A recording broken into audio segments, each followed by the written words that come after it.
Hello everyone, खमागणी and welcome to the world of stories. Aagam फिर से मैं आप लोगों के सामने एक और इंटरेस्टिंग रियल सुपरनेचुरल एक्सपीरियंस लेकर। हमारी कहानी के लास्ट पार्ट में हमने देखा कि कैसे निखिल के सामने वो जिन रिवील हुई, लेकिन निखिल को अब भी समझ में नहीं आ रहा था कि आखिर वो आई कहां से, उसके पीछे वो क्यों पड़ी है और कैसे उस तक पहुंच गई है। ये सब आपको जानने को मिलेगा हमारी कहानी के इस पार्ट में। तो आइए बढ़ते हैं कहानी में आगे, और कहानी में आगे बढ़े उससे पहले अगर आपके पास वैसे कोई रियल सुपरनेचुरल एक्सपीरियंस है तो आप हमारी हिंदी गाइडीज पर शेयर कर सकते हैं। और इसी के साथ साथ अगर आप इस चैनल पर नए हैं या पुराने भी हैं और आपने चैनल को सब्सक्राइब नहीं किया है तो प्लीज प्लीज प्लीज सब्सक्राइब करें। ये आपकी तरफ से हमारा दिवाली गिफ्ट होगा। निखिल के दिमाग का फ्यूज उड़ चुका था। वो जो सोच रहा था वो उसका जवाब दे रही थी, और वो बस उसे देखे जा रहा था जैसे एक छोटा बच्चा किसी को आश्चर्यजनक भरी नजरों से देखता है।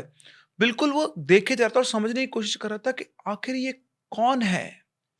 और तभी वो निखिल को सारी बातें बताने लगी। वो कहती है कि हमारा नाम कनीज फातिमा है और हम एक जिन्नात हैं। हमारी उम्र 26 साल है। हमारी फैमिली में अब्बू, अम्मी और हमारा एक छोटा भाई है। हमारे पास दुनिया भर की दौलत, शोहरत, अक्ल और नॉलेज है, ज्ञान है। हम कभी भी ऐसे बाहर नहीं आते हैं।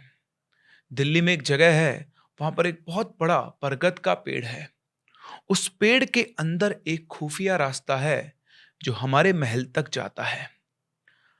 हम कभी भी इंसानों से राब्ता नहीं रखते। राब्ता मतलब इंसानों से किसी तरह का कांटेक्ट नहीं करते हैं। और बहुत कम बार, यानी बहुत कम टाइम हम अपने घर से बाहर निकलते हैं। आज से करीबन 1 महीना पहले हम अपने घर से बाहर निकले थे, और जो सड़क दिल्ली से एनसीआर की तरफ जाती है, वहां पर सड़क पर 2 बेंचेस रखी हुई थी।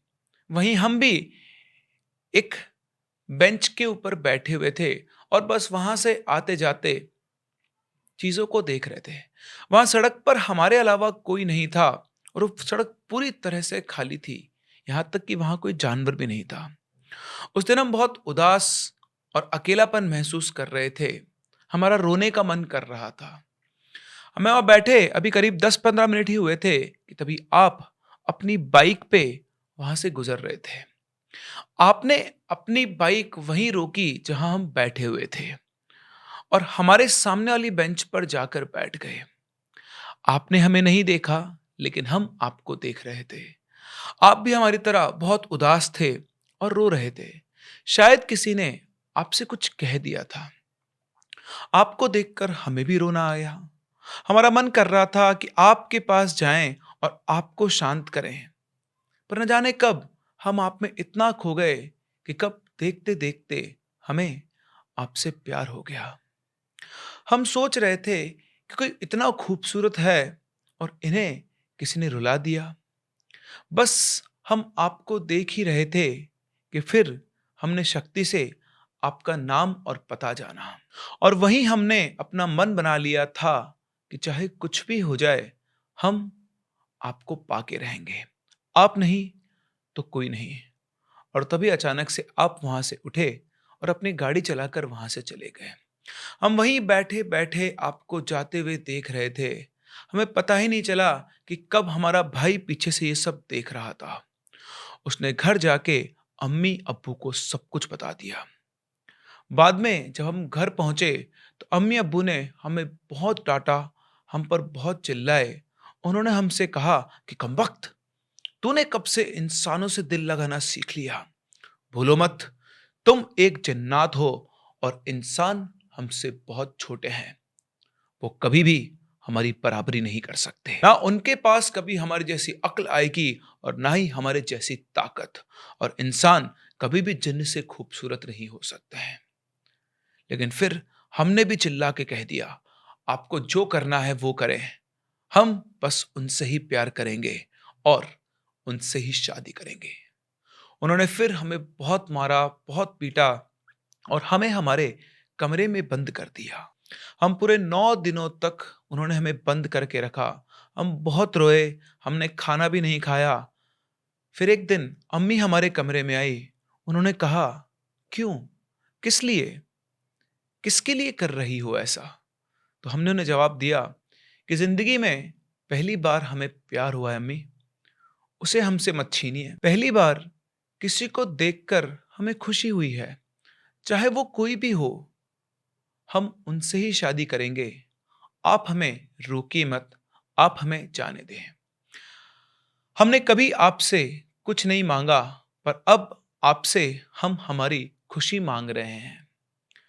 ये बात सुनने के बाद हमारी अम्मी बहुत रोई, हम भी बहुत रोए। अम्मी ने हमें बहुत समझाना चाहा, पर वो समझ गई थी कि हम नहीं समझेंगे और हमारी जिद को उन्हें पूरा करना पड़ेगा। वो हमें अब्बू के पास ले गई। अब्बू ने साफ साफ कहा, या तो तुम इस घर में रहोगी या उससे प्यार करोगी। अगर तुम उससे प्यार करती हो तो इस घर में तुम्हारे लिए कोई जगह नहीं है। हमने भी फिर सोच के कह दिया कि हम दूसरा रास्ता लेंगे, और हमने तभी अपना घर छोड़ दिया। अम्मी बहुत रो रही थी, अब्बू भी अपने आंसू मुश्किल से छुपा पा रहे थे, भाई भी रो रहा था, हम भी बहुत रो रहे थे। पर अब हमने अपना मन बना लिया था, और उसके बाद हम सीधा आपके घर पहुंचे। तब आप सो रहे थे, फिर आप उठे और यहां वहां ढूंढ रहे थे। हम भी आपके पीछे पीछे चल रहे थे, लेकिन तब आप हमें देख नहीं पा रहे थे। आपके अब तक के सारे काम हम ही कर रहे थे। कपड़े फोल्ड करना, आपके शूज पॉलिश करना, पानी का ग्लास रखना। जब भी आप ऑफिस से घर आते थे, रोज एक गुलाब आपके पैर के पास रखना, वो हमारा आपके लिए प्यार दिखाता है। और साथ ही में आपका लैपटॉप और मोबाइल कंट्रोल करना, आपको वो गंदी चीज देखने से रोकना, क्योंकि वो हराम है, गलत है। वो किताब भी हमने छुपाई और बाद में हमने उसे बर्बाद कर दिया। हम आपको हमारे सामने गलत चीजें नहीं करने दे सकते। हम रोज आपके पास ही होते हैं, रोज रात को आपको सोते हुए देखते हैं, आपके माथे पर प्यार से सहलाते हैं, आपके बालों को। आपने हमें आपके प्यार में पूरी तरह पागल कर दिया है। हमें समझ ही नहीं आ रहा है कि आपसे दूर कैसे जाएं और हम आपके पास कैसे आएं, कैसे आपको अपनी प्रेजेंस महसूस कराएं, क्योंकि हम देख पा रहे थे कि आप बहुत डर रहे थे, जबकि हम तो आपसे बेहद प्यार करते हैं। हम आपके लिए नोट्स छोड़ रहे थे, हमने आपकी डायरी भी पढ़ी, बहुत अच्छा लिखते हैं आप, कोई नशा नहीं, कोई गंदी आदत नहीं। और ये सब देखकर हमें आपसे और ज्यादा प्यार हो गया। हम कल से सोच रहे थे कि आज कुछ स्पेशल करें आपके लिए, पर आप एक लड़की को घर लेके आ गए। हमें बहुत दुख हुआ, हम बहुत रोए, और फिर हमसे रहा नहीं गया। हमारा गुस्सा बहुत बढ़ चुका था। हम उसके सामने आना नहीं चाहते थे, लेकिन मजबूरन हमें आना पड़ा, क्योंकि हमें पता था कि वो फिर ऐसे नहीं चाहती। हम भी जानते हैं आपके अंदर उसके लिए कुछ भी नहीं है, लेकिन क्या करें, हम आपको किसी और के साथ देख नहीं सकते हैं। हम ये बात बर्दाश्त ही नहीं कर सकते हैं कि आपके साथ कोई और हो। हम आपका दिल दिमाग सब पढ़ सकते हैं। हमें आपका नाम बहुत पसंद है निखिल, बेहद प्यारा नाम है। जब आप उसे छोड़ने गए, हम कब से आपका इंतजार कर रहे थे, क्योंकि हमने ये सोच लिया था कि आज आपके सामने आके ही रहेंगे। एक एक पल बहुत मुश्किल से बीता, और उस नोट में कोई वार्निंग नहीं, बस प्यार है हमारा आपके लिए। हम पुरजोर, मतलब हम पूरे जोश में थे, एक्साइटेड थे कि हमें जैसे ही देखेंगे आप हमसे प्यार करेंगे। पर हमने सपने में भी नहीं सोचा था कि आप इतना डर जाएंगे और सीधा बेहोश हो जाएंगे। प्लीज आप ऐसा मत कीजिए। आप चाहें तो हम आपसे माफी मांगते हैं। हमसे कोई भूल, कोई गलती हुई हो तो हमें माफ कर दें, हमारी नादानी समझकर। हमने आपके लिए अपना परिवार, अपना घर छोड़ा है। कम से कम आप तो हमारे साथ ऐसा सलूक ना करें। अपनी पूरी कहानी सुनाने के बाद फातिमा जोर जोर से रोने लगी। उन्होंने जिस ढंग से निखिल को सब कुछ बताया, निखिल ने उनकी आंखों में एक सच्चाई देखी, और उसने सोचा कि अगर फातिमा को मुझे चोट पहुंचानी होती या मारना होता, तो ये कब का कर चुकी होती। फातिमा की ये बातें सुनकर निखिल का सारा डर निकल गया। सच में सारा डर। और उसने धीमी सी आवाज में फातिमा से कहा, आप आप प्लीज रोइए मत। थोड़ा हिम्मत करके वो फातिमा के करीब पहुंचा। उसने उसके आंसू पोंछे और उसके बाद फातिमा ने उसे सीधा अपने गले से लगा लिया। और फिर बिना सोचे निखिल ने भी सीधा फातिमा से कह दिया कि मैं भी आपसे प्यार करता हूं। ये सुन के फातिमा ने निखिल से पूछा, सच में? निखिल ने कहा, हाँ। और फिर वो हंसने लगी। और इसके बाद, इस दिन के बाद से वो अपने ह्यूमन फॉर्म में निखिल के ही साथ रहने लगी। और क्योंकि अब वो अपने ह्यूमन फॉर्म में आ चुकी थी, तो वो हर किसी को दिखाई भी देती थी, चाहे वो एक नॉर्मल इंसान ही क्यों ना हो। अब वो निखिल के साथ रह रही थी, घर के सारे काम करना, निखिल के कामों में उसकी मदद करना, खाना बनाना, सब कुछ एक पत्नी की तरह वो करने लगी थी। एक दिन निखिल ने उससे पूछा कि आपके पास इतनी पावर्स हैं, लेकिन फिर भी आप ये सारे छोटे मोटे काम क्यों करती हैं? आप तो एक चुटकी बजाएंगे और सारे काम हो जाएंगे। वो मुस्कुराई और उसने कहा कि हम काम करने से थकते नहीं हैं, बल्कि हमें मजा आता है। और ताकत इस्तेमाल करने में वो वजह नहीं जो खुद आपके लिए काम करने में है। हम आपसे प्यार करते हैं, इसलिए हम आपके लिए इतना काम करते हैं, इससे हमें अच्छा लगता है। निखिल उनकी ये बात सुनकर और खुश होता है। निखिल का कहना है कि वो बता नहीं सकते कि उनके पास कितनी नॉलेज है और कितनी पावर्स हैं। हर एक चीज का उनको नॉलेज है। और उसके बाद फातिमा ने भी निखिल से कहा कि हम आपकी हर तरह से मदद करेंगे, बस आप एक बार मांग के देखिए। और फातिमा के आने के बाद निखिल की जिंदगी में एक अलग सा बदलाव आया। उसकी ऑफिस में रेपुटेशन और बढ़ गई। उसने, मतलब फातिमा ने निखिल को कम टाइम में ज्यादा काम करना सिखाया। और जैसा कि मैंने आपको बताया कि फातिमा के पास बहुत सारी पावर्स हैं, तो छोटी मोटी पावर्स वो यूज करती निखिल की हेल्प करने के लिए। जैसे वो निखिल को बताती थी कि कब उसके बॉस का मूड अच्छा है, कब वो उनसे बात कर सकता है, एचआर और मैनेजर से कैसे अप्रेजल बढ़वाना है। ये छोटी छोटी चीजें वो निखिल को हिंट दिया करती थी और बता दिया करती थी। और जैसे ही निखिल की ग्रोथ हुई, ऑफिस में सब लोग देखते रह गए। 1 साल के अंदर अंदर निखिल का 2 बार प्रमोशन हुआ और साथ में एम्प्लॉय ऑफ द ईयर का अवार्ड मिला। इन अवार्ड्स को लेने के लिए फातिमा निखिल के साथ जाया करती थी ह्यूमन फॉर्म में। और सब लोग, उसके दोस्त, कलीग्स, मैनेजर, सब लोग उसको देख सकते थे। और वो सबके सब निखिल से जलते थे, क्योंकि फातिमा इतनी खूबसूरत थी कि हर कोई उसे एक बार देखते सिर्फ देखता ही रह जाता था। मार्केट में भी जब फातिमा निखिल के साथ घूमती, तो भी सभी लोग उसे देखते ही रह जाते थे। निखिल, जो कि दिखने में पहले अबव एवरेज था, पर पता नहीं फातिमा ने ऐसा क्या जादू किया कि उसके चेहरे पर भी अब हर वक्त नूर रहने लगा। और वो भी, उसकी पर्सनैलिटी बदल गई और वो भी बिल्कुल फातिमा के इक्वलेंट सुंदर हो गया है। जैसा फातिमा का कलर है, ग्लो है, वैसा ही उसके ऊपर भी ग्लो आ चुका है। ये लोग अब भी उसी फ्लैट में रहते थे। एक दिन निखिल ने फातिमा से पूछा, आपको तो बड़े महलों में रहने की आदत है, आप मेरे साथ इस छोटे से घर में रहती हो, आपको दिक्कत नहीं है? तो उसने कहा कि हमें घर से नहीं, हमें आपसे मतलब है। आप जहां रहेंगे हम आपके पास वहीं रहेंगे, और हमें कोई फर्क नहीं पड़ता कि घर छोटा है या बड़ा। निखिल अपने आप को बहुत किस्मत वाला मानने लगा। इसके बाद निखिल ने फातिमा को अपनी फैमिली से मिलवाया। उसकी मॉम को फातिमा बहुत पसंद आई। पर जब भी मॉम उसकी फैमिली के बारे में पूछती, तो ये लोग उनकी बात को टाल दिया करते थे। कुछ ना कुछ उल्टा सीधा बोलकर इसको आया गया कर देते थे। और अभी तक सब कुछ बहुत बढ़िया चल रहा था। पर एक दिन की बात है, निखिल की मॉम जबरदस्ती फातिमा को मंदिर ले गई शादी के बारे में पंडित जी से पूछने।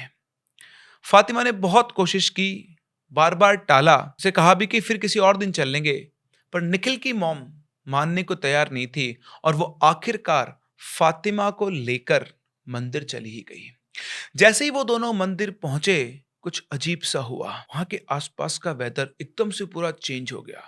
पहले से धूप आ रही थी, अब घने बादलों ने सूरज को ढक लिया, जैसे कि बस बारिश होने वाली हो। वहां पर जो कबूतर होते थे, जिनके आसपास चले जाओ तो एकदम से उड़ जाया करते थे, पर जैसे वो दोनों कबूतरों के बीच में से गुजरे तो कबूतर साइड में हो गए, लेकिन एक भी कबूतर उड़ा नहीं। निखिल की मॉम को थोड़ा अजीब सा लगा। खैर, जब ये मंदिर पहुंचे तो जो पंडित जी थे वो पूजा कर रहे थे, और निखिल की मदर और फातिमा दोनों पीछे जाकर बैठ गए, क्योंकि उस दिन भीड़ काफी थी। फातिमा बहुत ज्यादा टेंशन में थी कि आगे न जाने क्या होने वाला है, पर वहां पर भी जो लोग थे वो बस फातिमा को ही देखे जा रहे थे, क्योंकि वो सुंदर ही इतनी थी। पंडित जी पूजा करके जब पूजा का दिया सबके पास आरती उतारने के लिए लेकर जा रहे थे, और जब उन्होंने फातिमा को देखा तो एकदम से उनके चेहरे का एक्सप्रेशन ही बदल गया, और फातिमा भी अंदर ही अंदर बहुत नर्वस हो रही थी। पंडित जी शायद सब कुछ समझ गए थे। उन्होंने निखिल की मॉम से कहा, आप थोड़ी देर बाद मुझसे मिलने आइए। कि मदर ने कहा, हमें हमें भी आपसे मिलना है। और उसके बाद पंडित जी वहां से चले गए। फिर वो दोनों वहीं बैठे रहे, और उसके थोड़ी देर बाद पंडित जी का एक शिष्य इन दोनों के पास आया, और उसने कहा, पंडित जी ने आपको अंदर वाले कक्ष में बुलाया है। अब जब ये दोनों मंदिर गई हुई थी, उस टाइम निखिल ऑफिस में था, और उसे कुछ भी नहीं पता था, और इवन उसे फोन करके भी नहीं बताया था कि ये लोग वहां जा रहे हैं। फातिमा के पास फोन हुआ भी नहीं करता था। फिर वो दोनों अंदर गए। फातिमा अभी भी बहुत ज्यादा नर्वस हो रही थी। पंडित जी ने फातिमा से कहा, आप बाहर इंतजार कीजिए, मुझे इनसे बात करनी है। अब जैसे ही फातिमा ने ये सुना, उसकी हालत खराब हो गई। निखिल की मदर ने अपना फोन और पर्स फातिमा को पकड़ा दिया, और फातिमा बिना कुछ बोले रूम से बाहर निकल कर आ गई। फातिमा खुद तो फोन काम में लेती नहीं थी, तो उसने इनकी मदर के फोन से निखिल को कॉल किया और सब बताया कि क्या क्या हुआ, और ये भी कि पंडित को पता लग गया है, और उन्होंने उनकी मदर को अकेले में बुला लिया है, और वो उनको सब बता रहे हैं। अब ये सुनकर निखिल की भी हालत खराब हो गई। फातिमा ने कहा कि अब जल्दी जल्दी यहाँ आइए, हमें बहुत डर लग रहा है। वो हमें आपसे दूर करना चाहते हैं, हम आपसे दूर नहीं होना चाहते, एक पल के लिए भी नहीं। ये बोल के वो रोने लगी। निखिल ने उसे कहा, तुम वहीं रुको, मैं आ रहा हूं। और ये बोल के निखिल ने तुरंत फोन कट किया, और इमरजेंसी का बहाना बना के वो तुरंत अपने ऑफिस से निकला। बीच रास्ते में निखिल को अजीब अलग अलग ख्याल आ रहे थे कि अगर मॉम ने फातिमा से मुझे अलग कर दिया तो सब खत्म हो जाएगा, क्योंकि निखिल भी उससे बहुत प्यार करता था, और जो कुछ उसे मिल रहा था वो भी फातिमा की वजह से था। वो भी खत्म हो जाएगा, उसका प्यार भी खत्म हो जाएगा। वो बहुत ज्यादा परेशान था, लेकिन वो अपनी बाइक चलाए जा रहा था। और पंडित जी ने मॉम से पूछा इधर कि लड़की आपकी कौन है। तो जो निखिल की मॉम थी, उन्होंने कहा, ये मेरी होने वाली बहू है, अभी हाल ही में हमने इन दोनों का एंगेजमेंट किया है। तो उस टाइम तक इन दोनों की एंगेजमेंट हो चुकी थी। इन्होंने जाने कैसे तैसे करके इनकी फैमिली को बात को छुपाकर और कुछ प्लान बना के एंगेजमेंट तो कर ली थी। पंडित जी ने जैसे ही बात सुनी, वो एकदम से शॉक हो गए। उन्होंने कहा, अब मैं जो कह रहा हूं ध्यान से सुनिए, आगे मैं आपको जो बताऊंगा उसे बस सुनिए, जब तक मैं ना बोलूं तब तक कोई सवाल मत कीजिएगा। उसकी मदर ने घबराहट में पूछा, क्या हुआ पंडित जी, कुछ गलत हुआ है क्या? पंडित जी ने आगे बताना शुरू किया, ये जो लड़की है, आपकी होने वाली बहू, ये कोई इंसान नहीं, ये एक आत्मा है जो इंसान का भेष लेकर आपके बीच में रह रही है, और ये बहुत शक्तिशाली है। अब जैसे ही निखिल की मदर ने सुना, उनके तो पैरों के नीचे की जमीन खिसक गई। उनको यकीन ही नहीं हो रहा था कि उन्होंने अभी अभी क्या सुना है। उन्होंने पंडित जी को टोकते हुए पूछा, आप ये क्या कह रहे हैं पंडित जी? उस लड़की की वजह से मेरा बेटा अब बहुत खुश रहने लगा है, उसका जीवन बहुत अच्छा चल रहा है, उसका प्रमोशन हुआ है, और वो कहता है कि सब फातिमा की वजह से हुआ है, वो बहुत अच्छी लड़की है। आप ये क्या बोल रहे हैं? पंडित जी ने कहा, देखिए योगिता जी, जो कि निखिल की मदर का नाम था, मुझे कुछ सिद्धियां प्राप्त है, और जो मैं देख सकता हूँ वो आप नहीं देख सकते, इसीलिए मैं बोल रहा हूँ। वरना मुझे क्या मिलेगा ऐसी बातें करके? मैं तो उस लड़की को जानता तक नहीं हूँ। जब से मैंने उस लड़की का चेहरा देखा है, देखते भर से ही मैं समझ गया था कि ये इंसान तो बिल्कुल भी नहीं है। क्योंकि इंसानों के अंदर एक अलग ऊर्जा होती है, जो सिर्फ इंसानों से ही आती है। पर जब कोई इंसान ना हो या इंसान के भेष में हो, उससे वो ऊर्जा नहीं आती है। उसकी ऊर्जा बहुत अलग है, बहुत अलग। जो मैं देख पा रहा हूं वो आपको नहीं दिखेगा। फिर उन्होंने, पंडित जी ने, निखिल की मदर से कुछ बेसिक सवाल पूछे। अच्छा ये बताइए कि आपके बेटे को ये कहां पर मिली? निखिल की मदर के पास कोई जवाब नहीं। अच्छा, आप इसके परिवार से कभी मिले हैं? उसने बोला, नहीं। क्या आप इसके परिवार के बारे में कुछ जानते हैं? निखिल की मदर ने कहा, नहीं, मैं तो ये भी नहीं जानती हूँ। अच्छा, किस शहर में रहती है, किस स्टेट से आई है, ये जानते हैं? तो बोलती नहीं। अब जब इतने सारे सवालों सवालों के जवाब निखिल की मदर ने खुद दिए, तो वो भी धीरे धीरे कन्विंस हो गई, क्योंकि इनमें से कोई भी बात फातिमा ने अपने बारे में उन्हें नहीं बताई थी। इसके बाद पंडित जी आगे बोले, आप घर जाकर अपने बेटे से बात करें और जानें कि ये सब क्या है। और इतनी देर में निखिल वहां पहुंच गया। जैसे वो मंदिर के अंदर पहुंचा, फातिमा दौड़कर निखिल के पास गई, उसे गले लगाया और फूट फूट कर रोने लगी। कहने लगी कि हम आपको छोड़कर कहीं नहीं जाएंगे, हम आपसे बहुत प्यार करते हैं। निखिल ने उसको कंसोल किया कि तुम रिलैक्स हो, रिलैक्स हो, मैं बात करता हूं। फिर वो अंदर गया, मंदिर के उस रूम के अंदर जहां पंडित जी और उसकी मदर थे। फातिमा का हाथ पकड़कर उसे देखते ही निखिल की मदर खड़ी और बोलती है, नानू तुम यहाँ? अपनी मम्मी की बात सुनकर निखिल ने उनकी तरफ देखा और फिर वापस से निखिल की मदर ने अगला क्वेश्चन किया, तुम मुझसे कुछ छुपा रहे हो ना? पंडित जी ने मुझे सब बता दिया है। अब मैं तुमसे सच सुनना चाहती हूं, बताओ मुझे क्या है ये सब?